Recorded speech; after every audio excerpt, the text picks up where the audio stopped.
නිවාසයක සිහිනයක් දැකපු කට්ටිය තමයි මෙතන ගොඩාක් ඉන්නේ. අපි ගාවට ආවේ නැහැ. අපි ගියා ඔවුන් ගාවට. අපිට හිතුණා අපේ රටේ ජනතාව මෙහෙමත් දුක් විඳිනවද කියන සිතුවිලි අනන්තම ආවා. මම මෙහෙම යනකොට මට හම්බුණා මුක්කු ගහලා තියෙන නිවසක්. මම ගිහින් බලපුවාම ගේ හතර පැත්තම කැලිලා දෙපැත්තකින් මුක්කු ගහලා තියෙනවා. නිවස ඇතුළට ගිහින් බැලුවා නිවස ඉතාමත් අනාරක්ෂිතයි.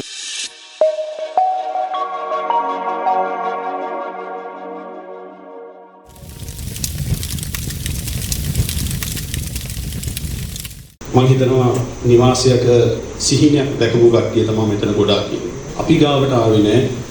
අපි ගියා ඔවුන් ගාවට. සමහර අවස්ථාවල අපිට නෙතට කඳුළු උණපු අවස්ථා තියෙනවා. අපිට හිතුණා අපේ රටේ ජනතාව මෙහෙමත් දුක් විඳිනවද කියන සිතුවිලි අනන්තම ආවා. ඒ තමයි සමහර පවුල්වල ළමයි 3-4 දෙනා ඉන්නවා. ඇත්තටම අනාරක්ෂිතයි. එතන හොඳ සෞඛ්‍යයක් නැහැ. එතන හොඳ ආර්ථිකයක් නැහැ. එතන හොඳ සමාජ වටපිටාවක් නැහැ. මේක හැඟෙනකොට අපිට හිතෙනවා අපේ රටේ ජනතාව ඇයි මෙච්චර දුක් විඳින්නේ කියලා. අපි හිතුවා ඒකම අපිට හයියක් වුණා. ඒකම අපිට සවියක් බවට පත් වුණා.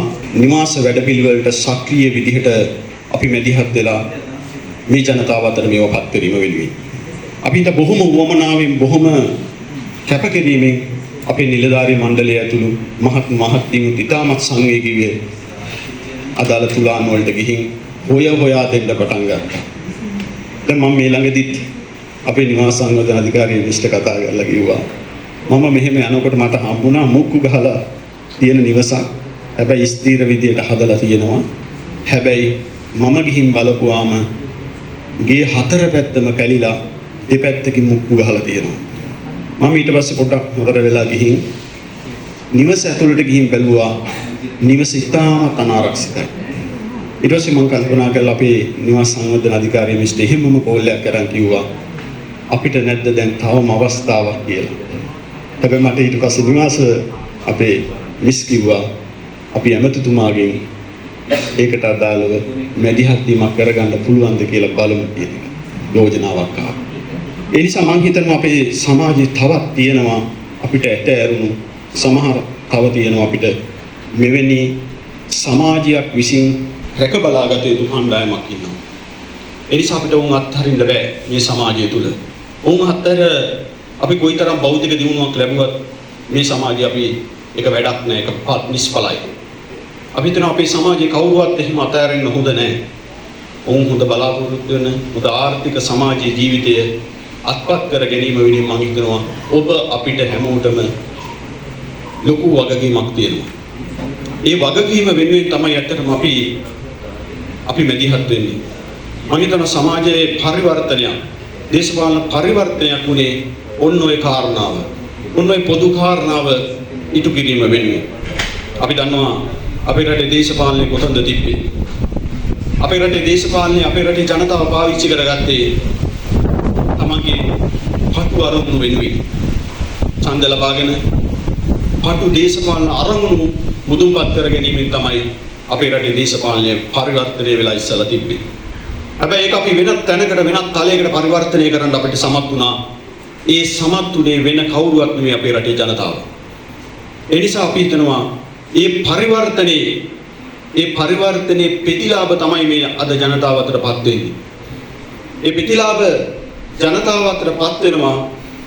ඒ නිසා ඒ ලැබපු ජයග්‍රහණේ ආර්ථික ප්‍රතිලාභ අද අපි සමත් වෙලා තියෙනවා ජනතාව අතර පරාවර්තනය කරන්න සමත් වෙලා තියෙනවා. ඒක තමයි අපේ රටේ අපේ රටේ ජනතාව ලැබු ලොකුම ජයග්‍රහණය.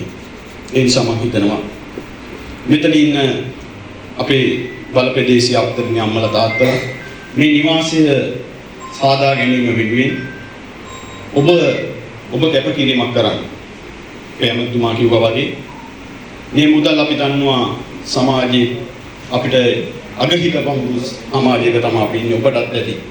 හැබැයි ඒවා වෙන තැනකට පාවිච්චි නොකොට අපේ තියෙන හයියත් පාවිච්චි කරලා මොකද අපි විදේ මේ නිවාස සංවර්ධන වැඩපිළිවෙල පසුගිය කාලේ යනකොට මම හැම නිවාසයකටම යනවා මේක අධ්‍යයනය කරන්න. ඒ යන්නේ වෙන මුකුවත් නෙවෙයි. සමහර ගැටලු තියෙනවද? සමහර ප්‍රශ්න තියෙනවද? සමහර ගැටලු පැන නැගිලා තියෙනවද? මොකක් හරි අර්බුදයක් තියෙනවද?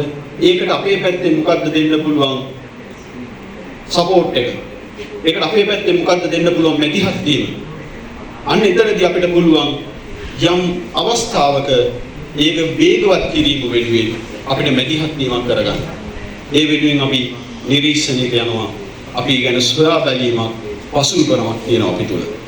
ඒ වෙන අන් කවරකින්ද නෙවෙයි ඔබට හොඳ නිවසක් ඉදි කර දීම වෙනුවෙන් අපේ වඩා උවමනාවක් තියෙනවා. ඒ නිසා අන්නේ කාරණාව මුදුන්මත් කරගන්නේ මම හිතනවා මේ ප්‍රතිලාභ රටේ ජනතාවගේ පදු මුදල් ඔබට ලබා දෙන්නේ ඔබ ඒවා හරියට කළමනාකරණය කරගෙන හොඳ නිවසක් ඉදි කිරීමට අදාළ පරිසරය නිර්මාණය කරගෙන ඒකට අදාළව මෙදිහත් වීම කරගමු කියන ගෞරව ඉල්ලීම කරමින් මානවීය බොහොම ස්තුතියි.